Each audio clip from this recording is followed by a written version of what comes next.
Ladies and gentlemen, welcome to Car Pod, this car episode of the Lore Report on our way back from PPG Fort Worth.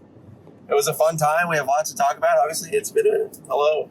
Today, we're talking about PPG Dallas, helping you guys, all of us, win our set championships, which are well on the horizon for Reign Jafar.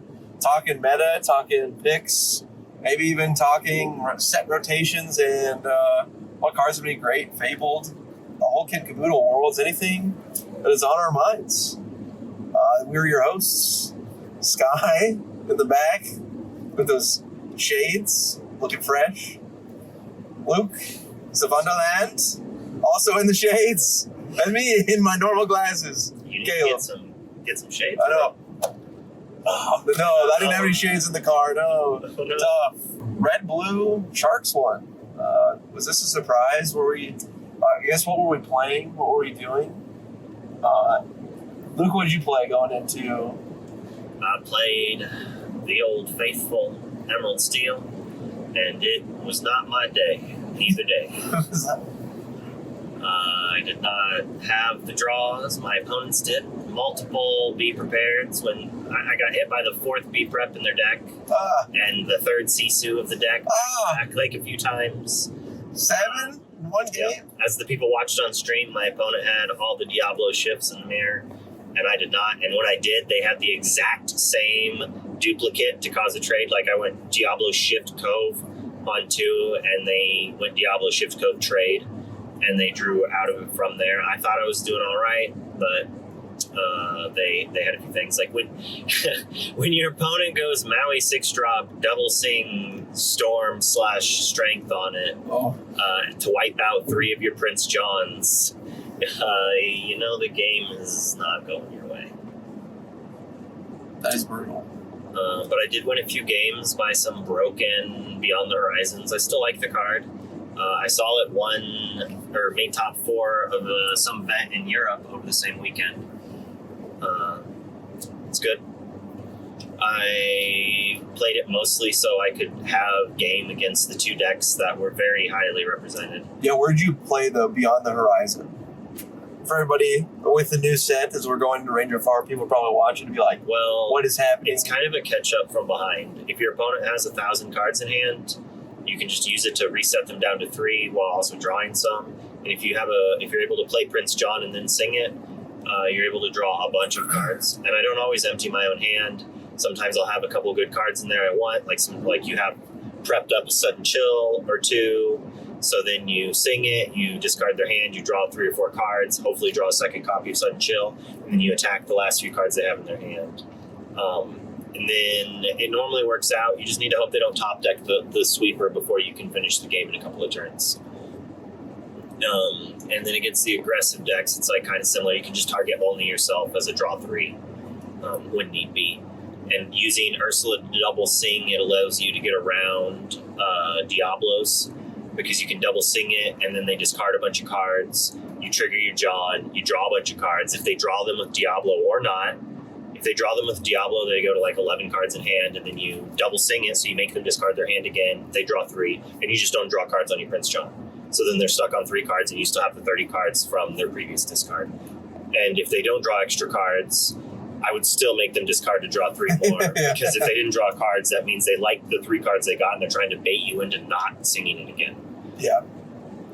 All right, Sky, I've ranted for a minute. Why don't you talk about your deck, which is the other reason I played Emerald Steel, was to have game against this type of archetype. So I play what I think is the best deck in the format currently, Ember Steel Midrange. I started off this set playing Ember Steel Aggro with my boy Vinny. I love that card. I thought it was so slept on. Very good into red-blue. Vinny is kind of a great way to make aggro, or that matchup very good kind of finish. I did think there was going to be a decent amount of red-blue items and Shark, but at the same time, I thought there was going to be more Amber Steel, which I think there was. I think it was 35-40% of the field. And obviously, 40% Amber Steel, whatever version, that's the most played deck. So Red Blue's not a feast. I did not want to play the version of Amber Steel that was most susceptible to mirrors, which Steel Song and Midrange both kind of are much more favored into Amber Steel Aggro. So I play the version I enjoy more, and I do think is stronger, which is the mid-range. Plays like Be Our Guest. It's essentially, the idea was Steel Song without Real, because I think Real is a pretty bad card. In a lot of situations, and going second, I don't feel comfortable playing it.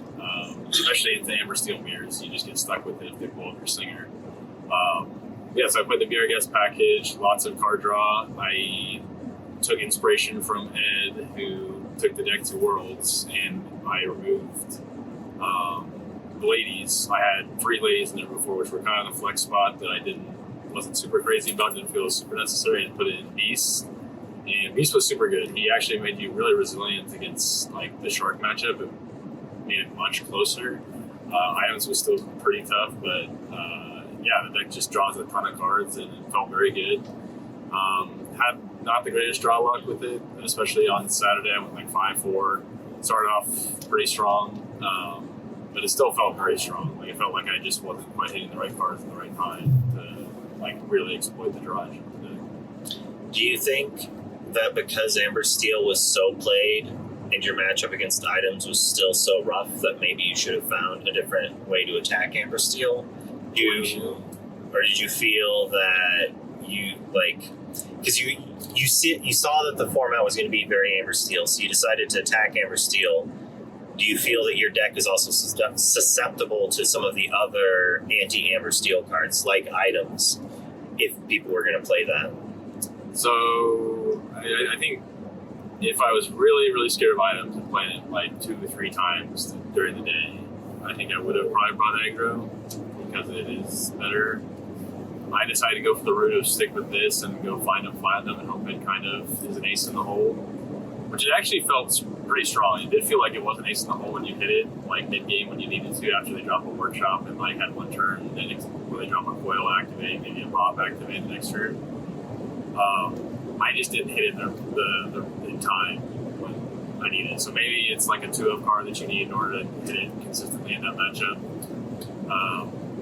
But yeah, I wasn't too scared of running into a bunch of them. I think I only ran into it twice. But Yeah, I played the same thing. I also played the mid-range Amber Steel deck. I found them flat to be really good. Just the one time I thought, you have to kind of pick your spot, because if they have too many cards in hand, they might just have the other workshop and then it's already over. But in that game, it gets kind of grindy toward the end game, where and it can get kind of awkward, where maybe they don't have a lot of cards in hand. This value mid-range list is not fast enough to go underneath red blue items like aggro would be. And that's part of the reason why Lady got cut, was because I was like trying to go aggro with me and Lady, and it just was not doing it. And so we went more with, all right, we're gonna go toe to toe, play a platinum, and then still draw like on par with them with like Beasts and Rapunzels, and try to actually outgrind them after you take out their workshops. And they're just like really grindy matches that almost go to the end. I mean, essentially, besides the first one, like against Sharks, where I just kind of drew bad and they beat me pretty handily, it was like they were just really long games. All 3 games, whether on the draw or on the play, it was just So you don't clutch for runs, so it's going to go long. You kind of have to just grind it out. Yeah, I find my flat was really good. If I was going to maybe, I'll probably I'd test out 2, and then I'll probably also test out Bare Necessities, maybe just because you could maybe rip the workshop. Do not play 2 Final Platinums. Dude, there was a list for some other tournament this weekend that played 4 in Steel Song. And then won. What? No! I'll say, okay, Bare Necessities is interesting. Final Platinum, the best moment for me this weekend was round 1 on Saturday. I was on stream, I played versus Green Blue items. The last game, he's got like 10 items out or something. My last turn, I had a P and an Aerial. I play Aerial, find Final Platinum. Play a P, sing Final Platinum, destroy all the items. Everybody pops off on stream. Nick was like, yo, I'm so glad you found the Platinum, because I popped off on stream. But the funny thing was, there was no cards that would save him. Like, I didn't even need to play the Final Platinum because I had P. And he had, the only way to clear was under the sea. And I had like 2 rhinos, a P, the whole stuff that could not be shrunk or under the sea. Like, all I needed was the P essentially. So it was just like a extra sugar on extra sauce, yeah. And I Final Platinum never did anything for me on Saturday, so it actually lost me a game, because I was in top deck mode versus Blurpool. I just need to stick 1 character. I was at 19, and my first draw was Final Platinum. So I just couldn't play a character that turn. So technically, like, Hakuna it griefed me a Matata. little bit. That and strength can do that though. Like those are the worst two top decks Yeah. you can see late. It's not necessarily wrong. It's just funny that it actually lost me a game and did nothing for me all day. So. I hit it both. One time I won the game with it, one time I didn't. But Steven, our pal who ended up getting into top 8, he did win him a game. So I feel like it was worthwhile playing because of that. One of us again. Yeah, I got one of us a game. I mean, as a one of tech card. It needs to be reevaluated as in the deck. I didn't play it on Friday. You should have played 4 of them. Apparently, that was the tech. Maybe two. Maybe it's 2 or none. Like that's some cards are like that. You don't gamble on the one. But Ariel can dig for it. It's another song for Ariel that always feels good about increasing your percent a little bit. It's inkable. So it's Bare Necessity seems interesting too. Maybe you just cut the Smee. You go super grindy. You go find them Platinum and Bare Necessities. I think Rob played 2 Bare Necessities, right? But he was Yeah. also playing Daisy, and You Have Forgotten Me. So I feel in his deck it was far more powerful than the average deck because he's trying to drop their hand.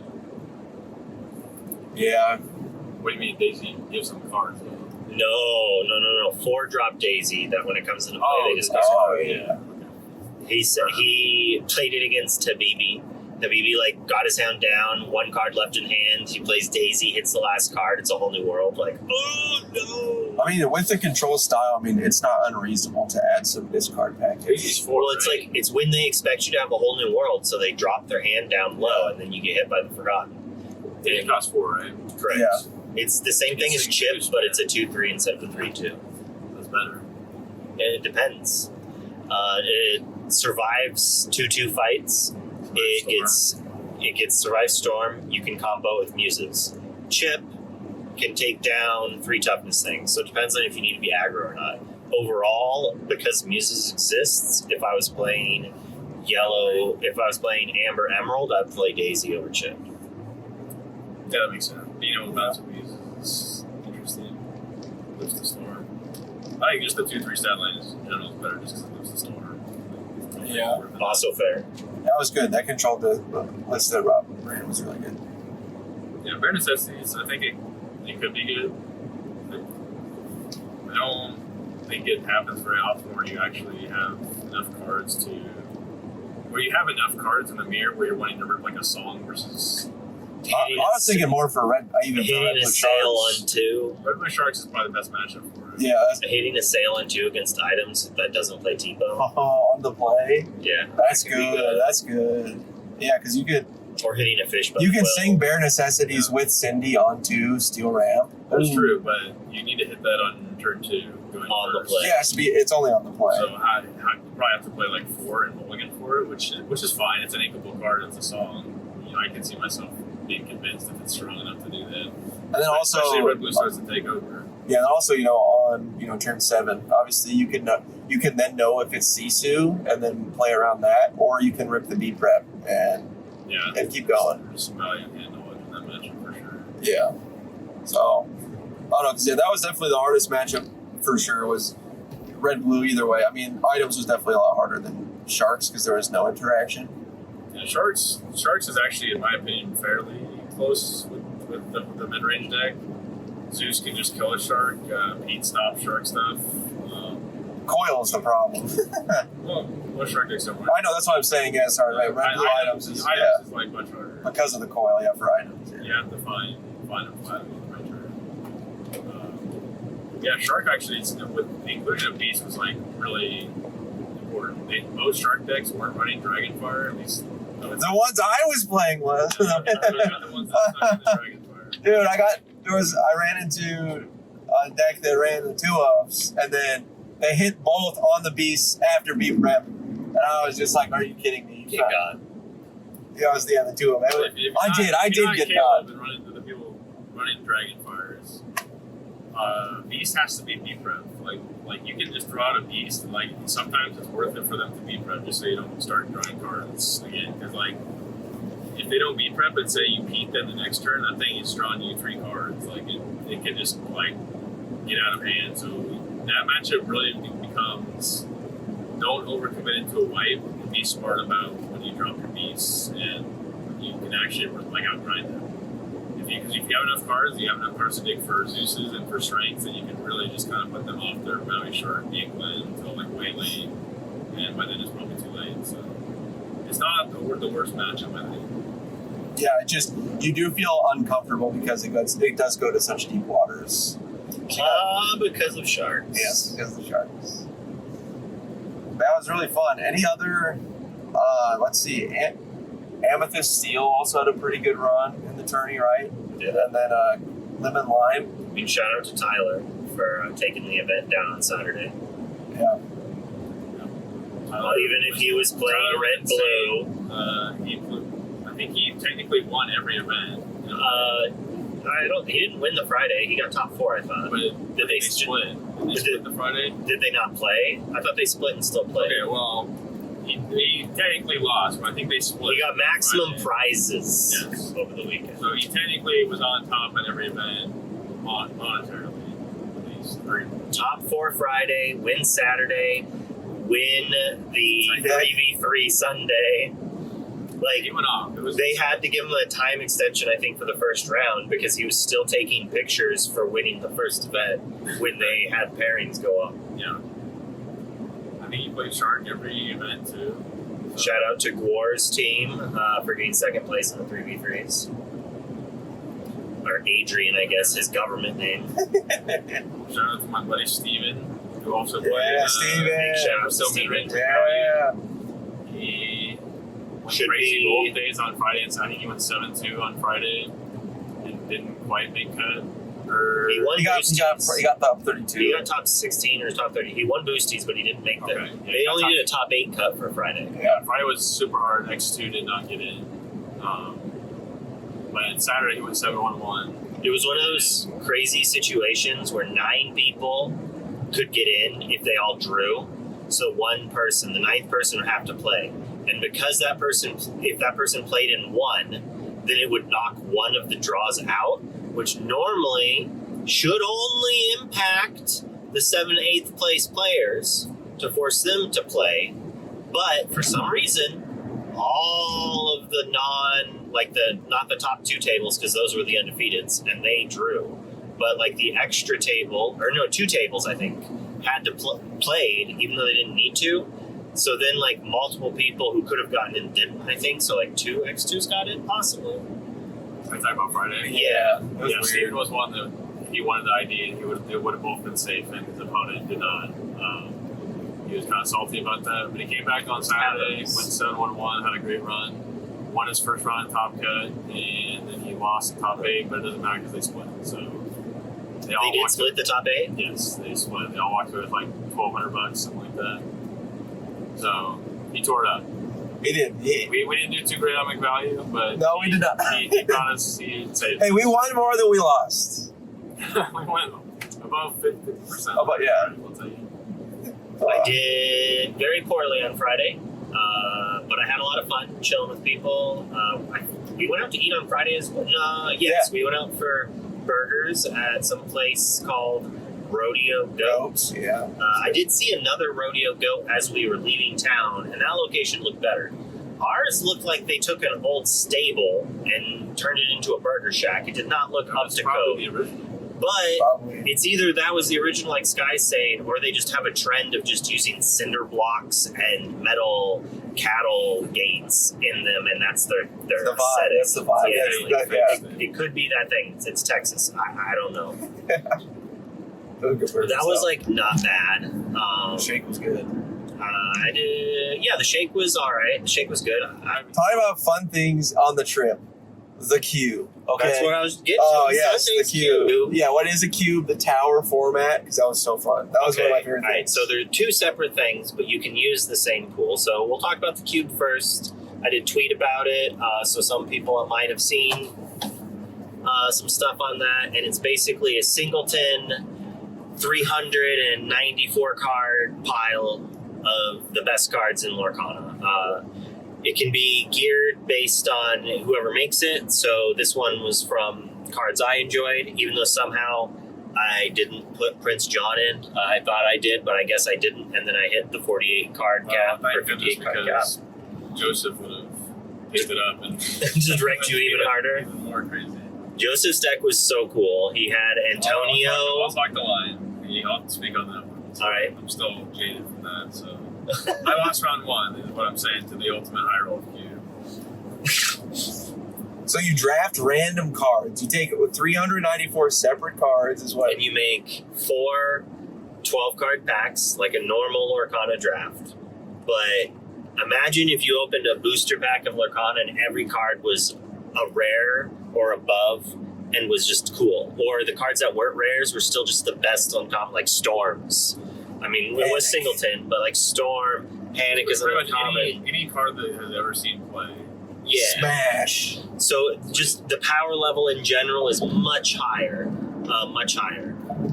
But because there's not redundancy on some effects, like there is in other games that have been around for a lot longer, which we will eventually have, there was about 5 or 6 sweeper effects in the cube.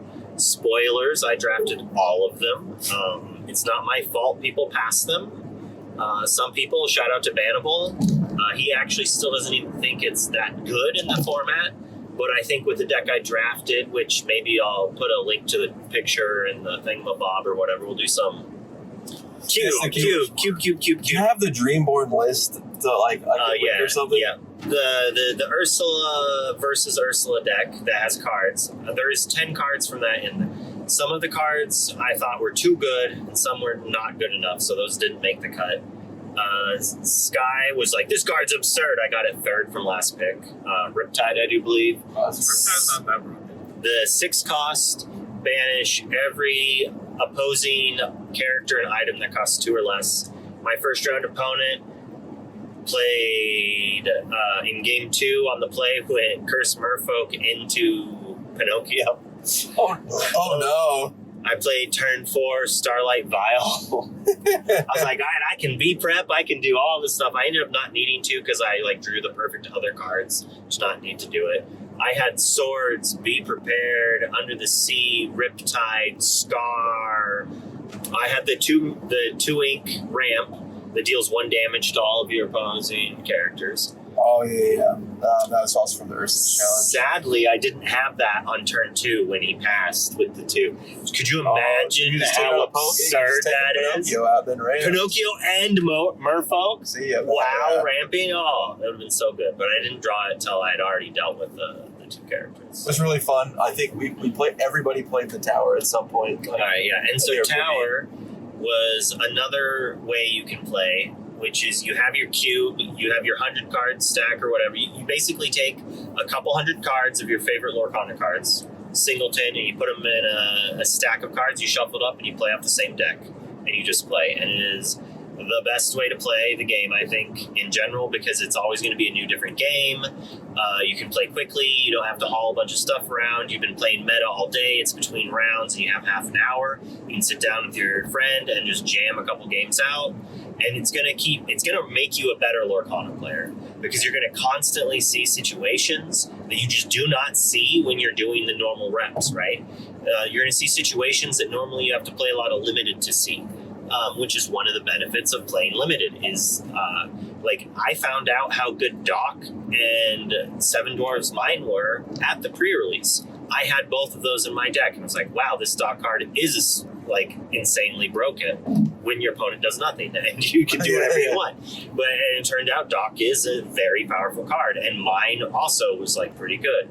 I think I had Happy, Doc, and then Grumpy, the anti-evasive, and multiple of the 3-cost 2/2s that deal a damage if you have a knight. But I had like enough knights that it was playable to use, and I was like, this is actually maybe something. So I bought foils of all of them.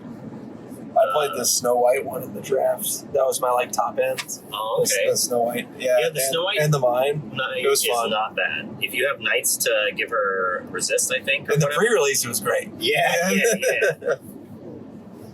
But yeah, you just play on the single stack there, and it's just really fun. If there was going to be a casual style social format that's like not necessarily tournament based, it'd be great. I would also enjoy playing that. I might end up coming out with like a 200 card list, so then everyone can make that same 200 card list, and we can do like a webcam singleton event of it. It is that fun. every single person who played it said it was a blast. Yeah, it was great because you had no clue what was the next card coming off the top. You had to be so careful of like inkables, uninkables. That was so scary at times, but that was the fun of it. Like it does teach you not to just. I mulled 6, keeping 1 uninkable in my hand, and I drew 5 uninkables and 1 inkable. Because while it's not overly uninkables, it is a 400 card stack, so things could happen. It really make you think about curve, and then like if there was some like thing like I had Hades in my hand like since the beginning, I'm like, how do I take advantage? When can I use this? What card am I going to see? Which I never know. It's like I finally need to commit to play this card to make sure it goes to the inkwell. And when you're playing it with like a gigantic stack of 400 to 1,000 cards, you literally could draw any of the good cards in Lorcana that could get you out of the situation. So when you're playing to your outs, it just opens up the possibilities, which then will help your critical thinking when you're playing the game. Because instead of thinking of 100 cards, what could be your out, you have a much smaller deck list to go with, but you're so used to the harder, bigger one that then when you do it with your normal deck, you're like, this is easy. Yeah. Like, I know exactly what cards I need. Like, what... It lets you learn to be like, what scenario could happen for me to win this game? Do I have anything in my deck that could somehow create this scenario? You just gotta manifest it. Like, I think my game against... Are the cards? My game against Steven, it was like the last turn I had lethal on board, and there was, I think, 1 card in all of Lorcana that was ever playable that puts lethal on his board while I was taking off mine, and he was 6 cost genie, and he drew no cards in hand. And I was like, alright, you got it. I mean, that's the cube, man, that's the tower. But yes, the cube and tower were both very fun. My experience with the high roller cube that we put together was interesting. I don't think my deck was great. I drafted like flinger dingers with items, so I got a workshop. So and Chris from Enter the Battlefield, the guy next to me, also drafted items. He took like the better part of items. He had like Flaversham and much better items other than workshop. And so like, I kind of got grief there. And flinger dingers was not super strong. But the main problem was round 1, I got high rolled by Joseph so bad, and it was insane. So the line was, he goes, turn 1 Cindy, Singer Cindy. Turn 2 plays Airfoil. Turn 3 is the double Cindy, Ursula. Deceivable. Yeah. Turn 4 is Antonio Madrigal, which is the 4 cost, 2/2, quest for 2. Whenever you sing a song, I believe, you get to go tutor for a 3 cost for your deck. What did you play on turn 3?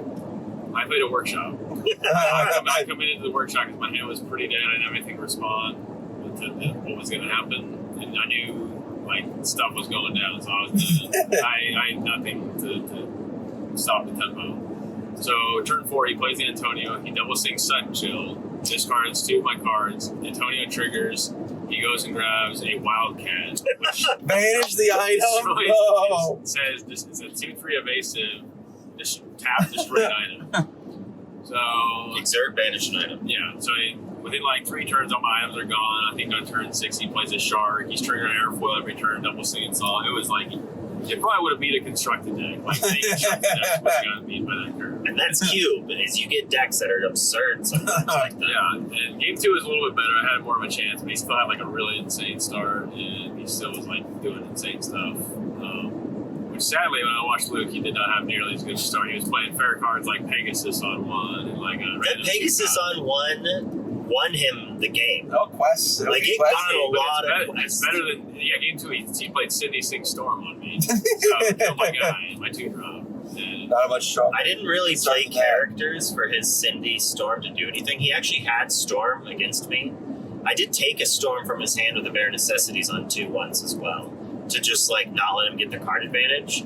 I see he has Shell in hand, and the Joseph, being a mad lad, a smart boy, you might say, instead of just committing the necklace on 3, he wisely waits till turn 4 when he can play it, sing a song, and activate it. And then I have the wasabi to banish the shell it. necklace was wild. The shell necklace is very good. He was singing like Friends and activate necklace. He had a billion card. Like the second game went much better for me. I was actually like killing stuff, but he had like such an insane card engine that he just did not run. Necklace plus Ursula.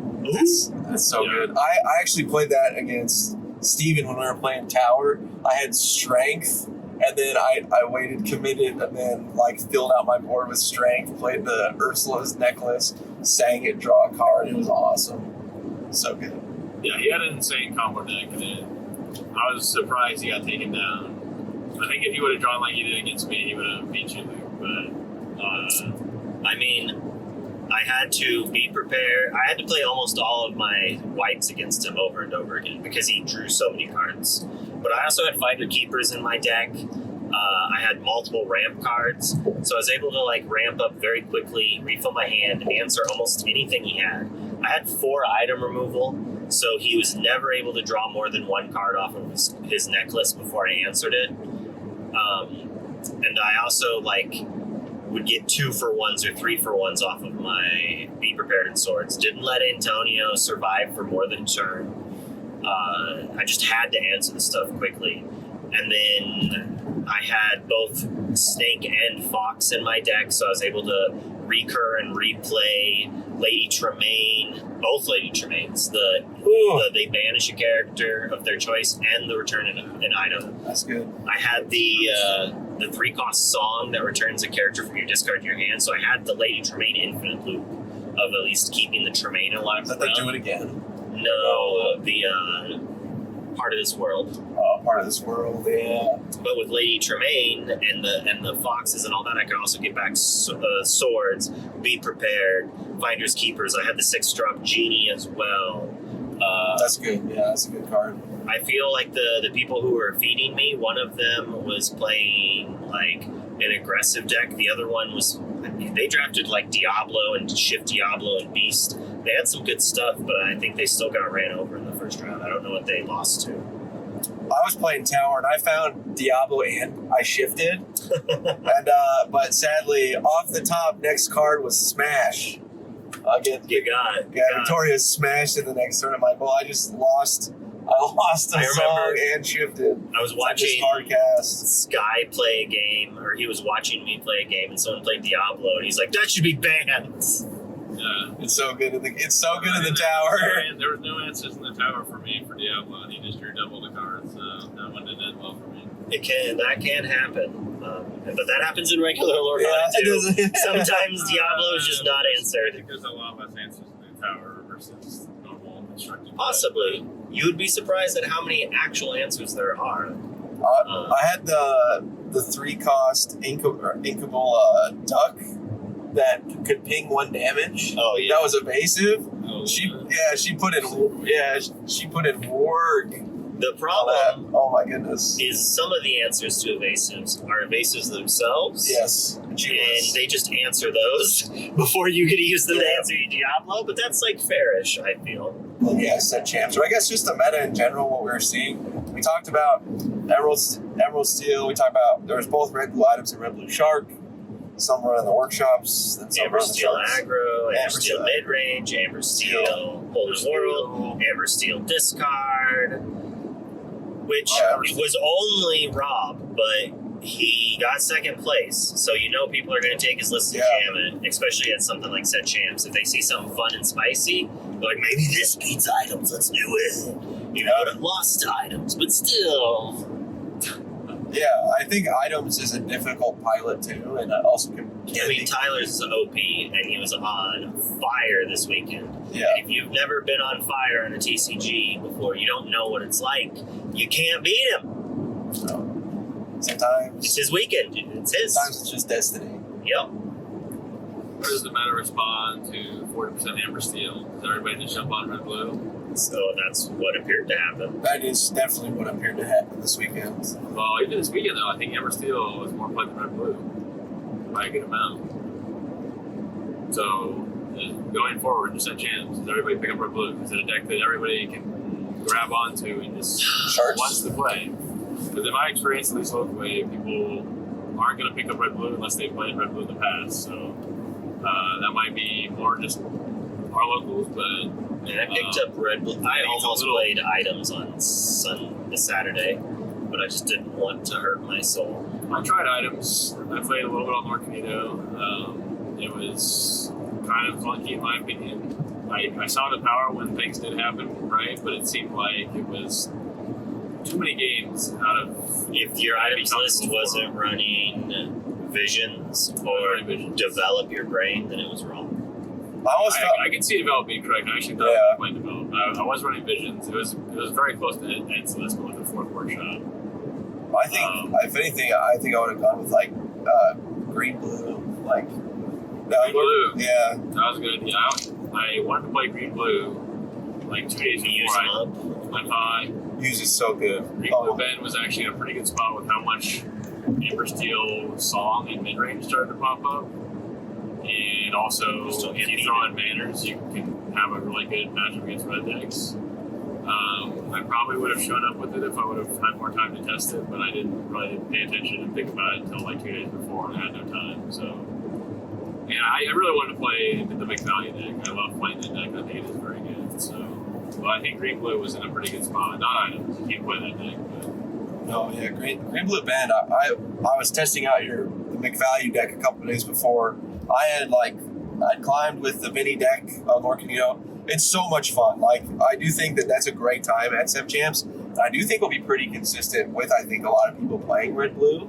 I think that there will be like some green blue. What? Talking about green blue red blue. I think with red blue, like aggro Amber still can do well, but then when I switched to your McValue, I saw Bend, like the newer version, like at full strength. I'm like, wow, that is so good. There's just not a lot of answers for Amber Steel. Oh, you got beat up. I got beat up on Lorcana. I'm like, this deck might be it. Forbidden that. So Amber Steel does get, or green blue does get beat up by Amber Steel aggro because they're very fast and they also play Pete, and you need songs to stabilize the board and bounce your stuff. But mid-range and songs, all their stuff quests for like 1 and 2, and they're singing songs to start, so they're much slower. And you can't just have like singers that quest for 1 and play beats to protect from songs. You're just not going to get to 20. They're going to get to that spot where you stalled out with 2 beats, sure, but then they just wipe everything because they have nothing to play. I mean, even the aggro might not be fast enough if they're recurring Radigan's traps. Well, I'm talking about songs bend, but that is true, and that can happen. But usually means they're going first. It's very hard to stabilize going second against aggro with that deck.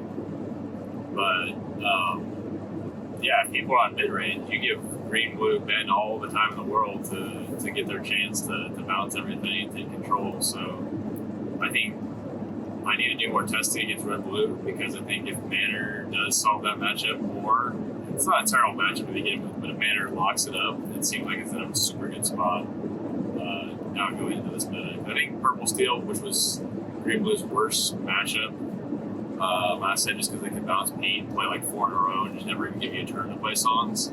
I think that kind of gets pushed out by Amber Steel. It did, yeah. Amber Steel mid range really beats up on. Like I played it several times this weekend. Same, undefeated, maybe. I did lose to it once. I played like 3 or 4 times, and I lost to it once. It was a super greedy rabbit version, and I also had kind of bad draws. But if there is no purple steel, blue green might be on the rise. You never know. Yeah, I mean, I think it's an absolutely broken deck with Bend, and it's very unfair with Bend. And Muse is being able to bounce pretty much everything that you play, except for the Petes when they happen. Like that's every single that you have just back to your hand, and it just doesn't matter. Like you bounce back the aerials. You can play the song. You can grab the songs. That's great. I'll just bend your will. All the cards are gone.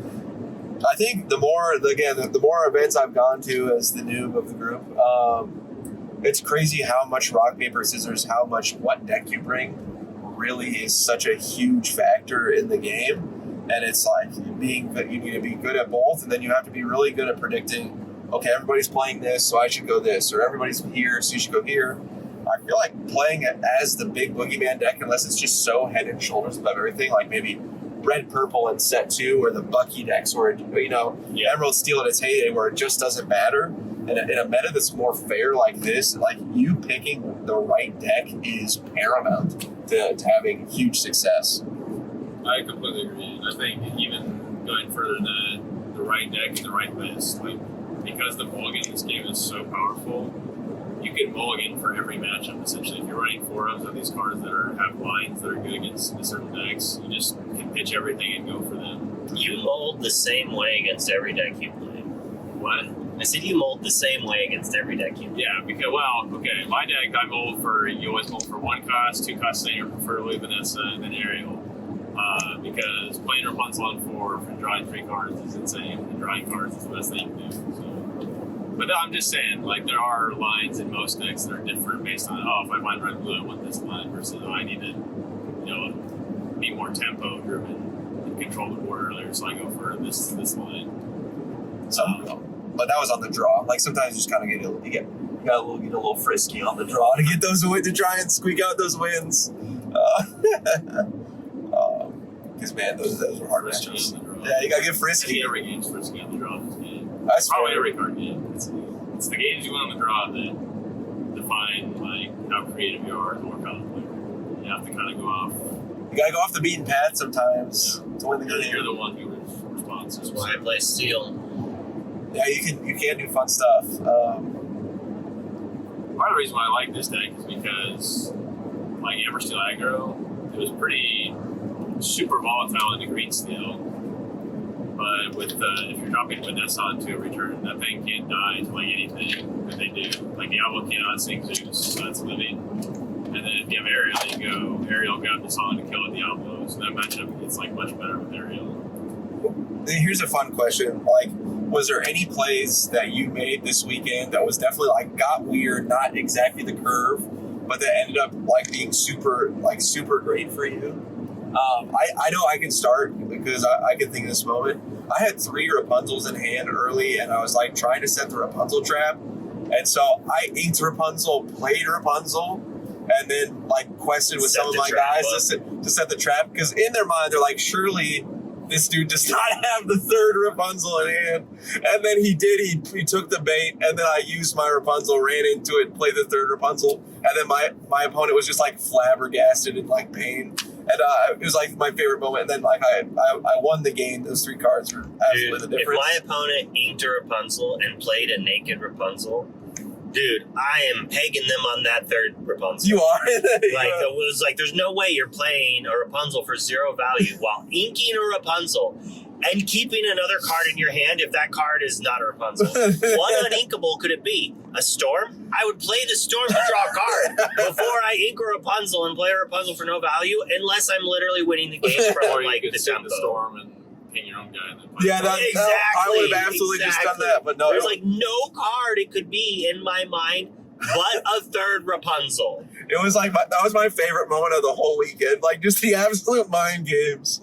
Is there any moment that you guys can think of like, I was in my bag? Like, just a fun thing about that. There's like, in my experience, 2 types of players that if you inks a card, there's the type of player that thinks you don't have it because you inked it, and there's the type of player that thinks you absolutely have it because you inked it, right? Depends on the card. Yeah, it depends on the cards. Normally, I remember back in the day, I used to favor they always have it. I think that was the safer option usually. Yeah. It's just interesting to see. Definitely people are like, I thought you didn't have it. Like, Rapunzel's a huge one that people always think if you ink it, you don't have the other one. Which is crazy. Yeah, I had several people comment. They're like, you have the other Rapunzel. I was like, yeah, I inked one. So of course. Yeah.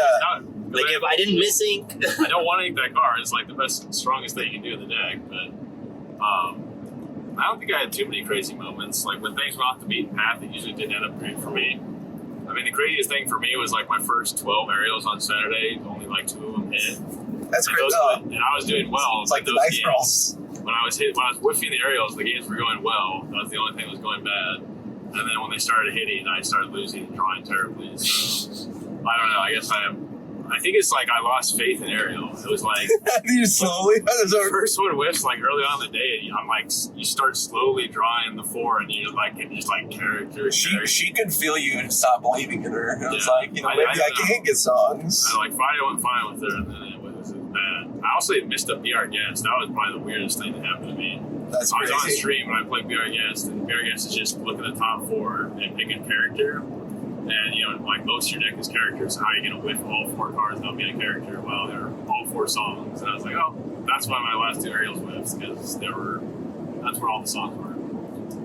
I guess to actually answer your question instead of like beating around the bush, there was a couple of games where I like had nothing in hand, and I just shifted in a Sonic Warrior and just kind of let it sit there in a matchup where it was tough to remove.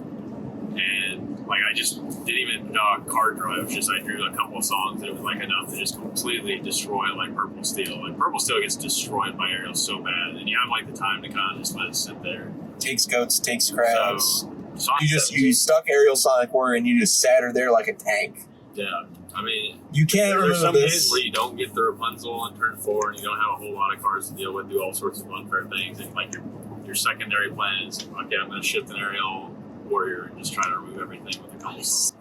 I would say the craziest thing that happened to me was both days I was like very cursed against Blurple.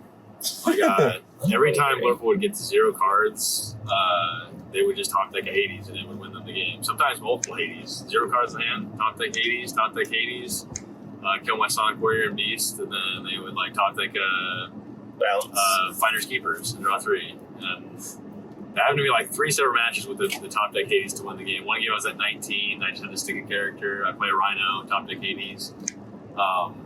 So I have a Blurple curse apparently. Hades, you gotta pay, like me. You better pay the toll for sticks, man. Like, yeah, Hades not letting me do much. He's banishing my guy. the meta is pretty wide open though in comparison. How are you feeling? Like rotation, good cards that are gonna happen. What's gonna happen to Lorcana? I guess we had the DLCs drop.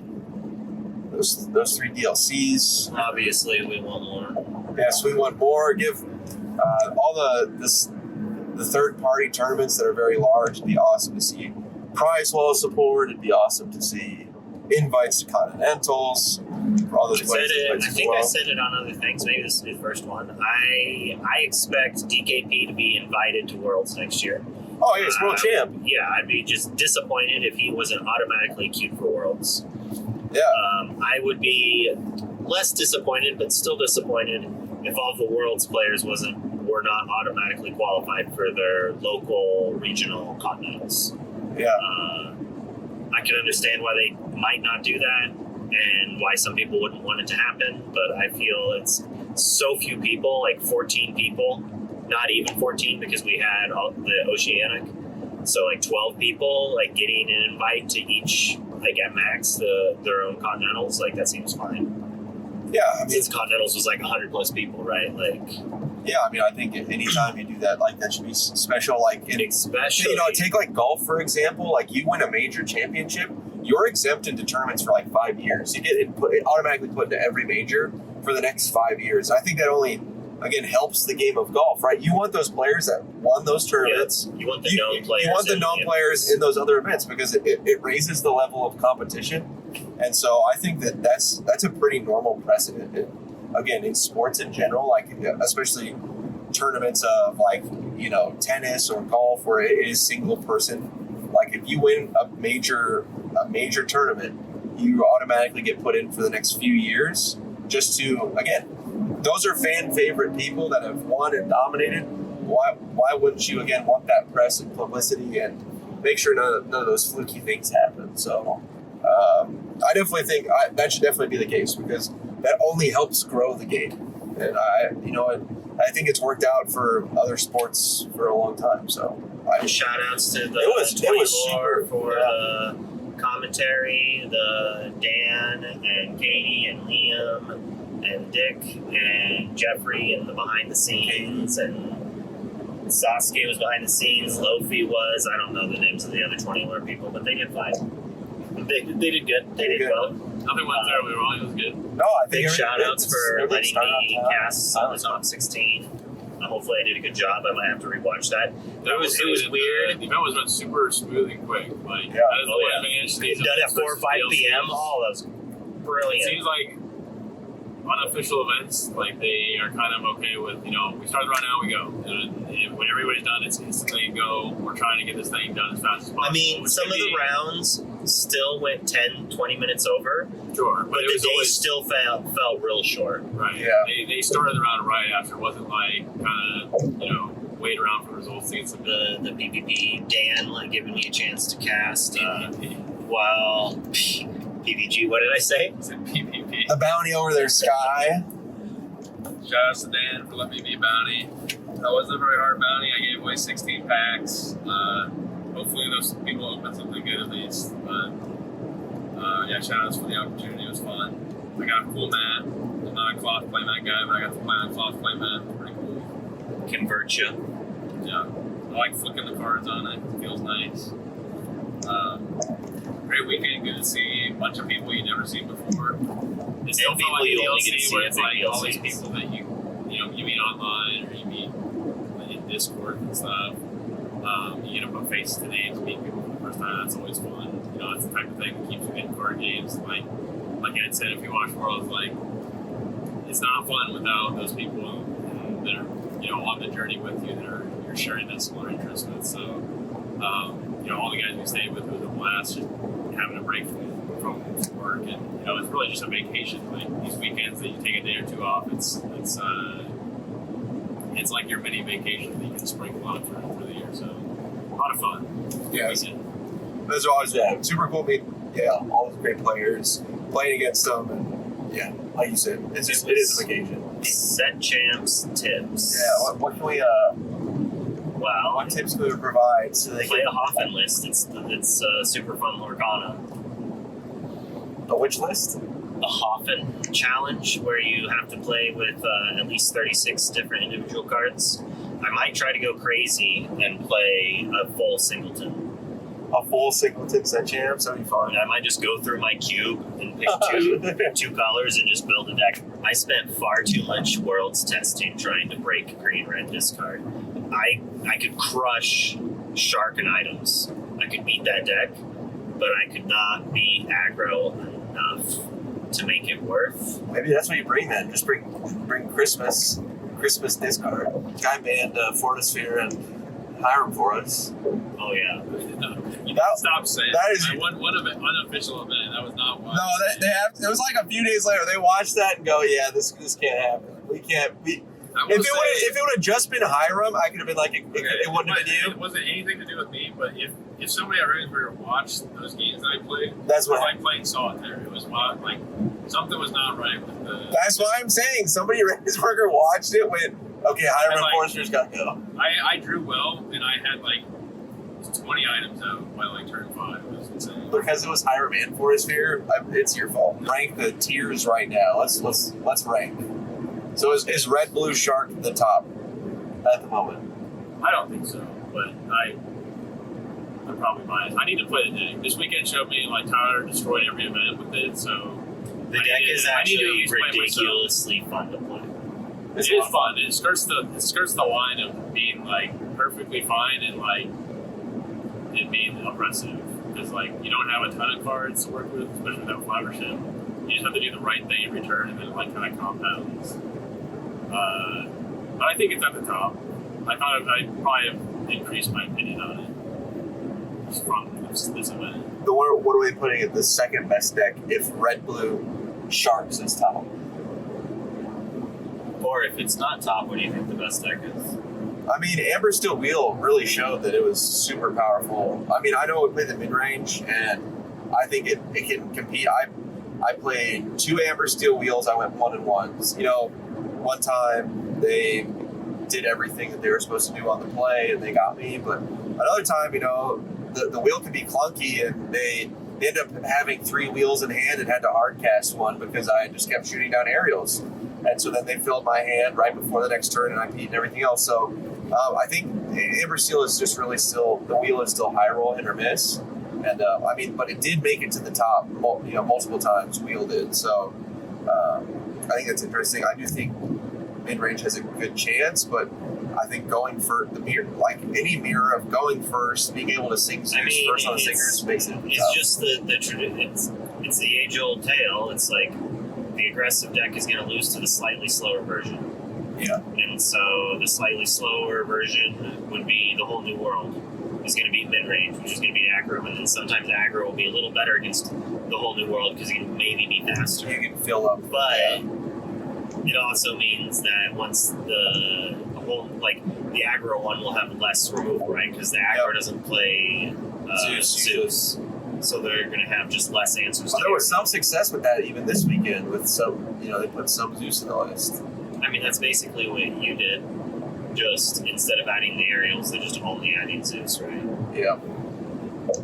I think it's a problem of. I think Amber Steel mid range is currently the best deck, but there is a problem with Amber Steel, especially mid range bullying, just the hyper aggro decks that can give like items trouble. And so if there's 40% Amber Steel, nobody's going to want to bring like green purple hyper aggro or any sort of hyper aggro. So To me, it's just a metagame rock, paper, scissors thing. Yeah. Right. I mean, it is, but I mean, in my mind, red-blue items is the best deck, and then it's Shark, and then it is probably Amber Steel aggro, and then Green Steel, and then the rest are all just existing. But I'm biased, what can I say? I just feel that the two red-blue decks have, like, all of those decks except for Amber Steel aggro have the ability to come back from behind and win from very crazy situations. The two Ruby decks have Be Prepared and Sisus, which will just bring you back from the brink. Items has the capability to literally win the game from zero, so even against Sharks, if they're answering things, then it's there. The issue is that the items has to be teched for the Shark matchup to make it favorable, i.e. they have to play 3+ hideaways. Otherwise, Sharks has the ability to play an early manner, and if they don't answer it, they can gain enough lore to then play Shark, play a few cards, gain some lore, you wipe it, they play Shark, play a few cards, gain some lore, you wipe it, and then you just kind of lose. And it's frustrating when that can happen. Whereas if you're able to blank their manners, all of a sudden they're just like a slow mid-range deck, and you can easily handle that. Yeah.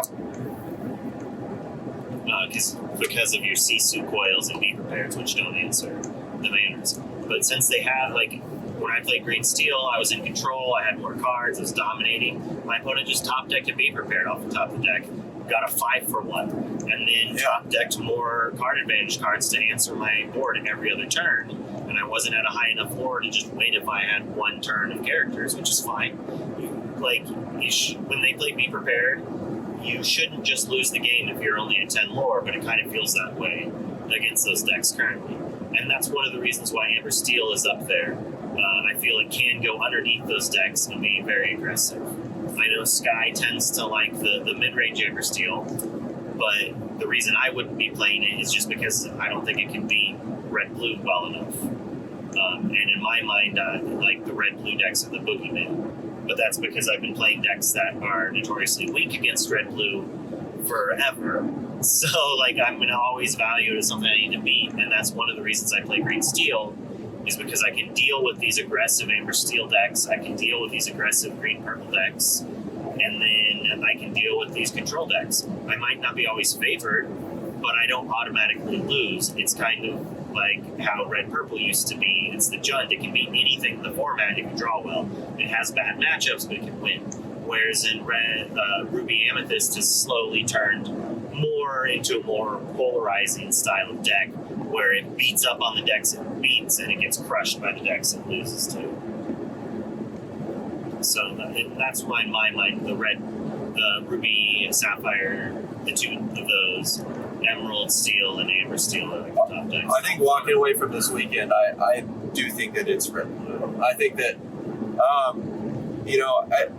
because aggro had such a strong start with the shift lines, that really then made the mid-range. And so now, like with all the mid-range stuff, now red-blue is currently the top dog. But it's just kind of that cyclical cycle that we're always running against. Yeah. But I feel like, if I'm the mid-range and then I'm handling, because Amber Steel mid-range, right, it handled purple steel, and then aggro steel song, which is awesome because, every time I saw those matchups, it was a win this weekend. The problem was, when I saw Sharks, it was split. So a big issue with the meta currently is, and the best two decks, as I said, items and Sharks, is that a deck that beats one does not beat the other most of the time. There's not really a deck that just always crushes both of them. And even like a hyper aggro deck can take down items before it secures it, but Super Goof Ramp beats up on hyper aggro way more than I thought it would. I expected that to be a buy, and then all of a sudden I found it can be rough on the play as the aggro deck and like incredibly hard on the draw. Against items, it's kind of like a buy on the play, and you can still win on the draw unless they have like ramp, Sisu, ramp, shift. You know, like when they do that, sure, you get God. But even sometimes doing that, they're out of cards and you can get there.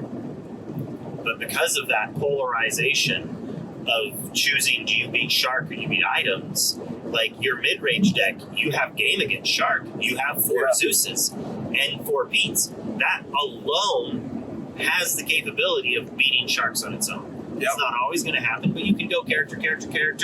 They ramp into a Shark, you answer it. They play Pete on the same turn. You quest, play a second Pete, you win. Yeah. But items, that's not as good if they're ramping in Sisu. What, Sky? My one hope for this format, if Red Blue is going to dominate, I hope that more people play Shark. Because I do think the matchup for me, at least, is fairly close. And I think there's room to actually make it even better. I think definitely maxing out beasts, maybe even putting in some of the Namaris. I've heard can be good. I think that doesn't bad. I just didn't see any Sharks. We never read those items, so I kind of wish I would have just mashed into it just to see how it felt with a good pilot. I mean, I think I played 1 Shark, and it was very close.